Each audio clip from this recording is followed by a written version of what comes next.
నాసిరకం నకిలీ మెడిసిన్ తయారు చేసేవారిపై అమ్మేవారిపై కఠిన చర్యలు తీసుకోవాలని డ్రగ్ కంట్రోల్ అథారిటీ డీసీఐ అధికారులను ఆరోగ్య శాఖ మంత్రి దామోదర రాజనరసింహ ఆదేశించారు.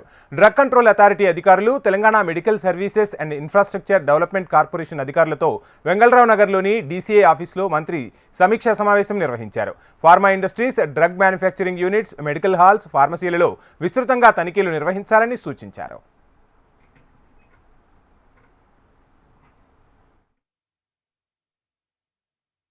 ఫార్మా సంస్థలు ఉన్న చోట అదనంగా డ్రగ్ ఇన్స్పెక్టర్లను నియమించాలన్నారు. ప్రజల ప్రాణాలతో ముడిపడి ఉన్న అంశంలో ఎక్కడా రాజీ పడొద్దని సూచించారు. డ్రగ్స్కు సంబంధించిన ఫిర్యాదుల స్వీకరణకు కలెక్టరేట్లలో కంప్లైంట్ సెల్స్ ఏర్పాటు చేయాలని చెప్పారు. మెడిసిన్కు సంబంధించిన ఫిర్యాదుల స్వీకరణ, ఆకస్మిక తనిఖీల కోసం స్టేట్ విజిలెన్స్ సెల్ ఏర్పాటు చేయాలన్నారు. ప్రభుత్వ దవాఖానాలకు పంపిణీ చేసే మెడిసిన్ కొనుగోలు విషయంలో టీజీఎంఎస్, ఐడీసీకి అవసరమైన సహకారాన్ని డ్రగ్ కంట్రోల్ అథారిటీ అందించాలని సూచించారు.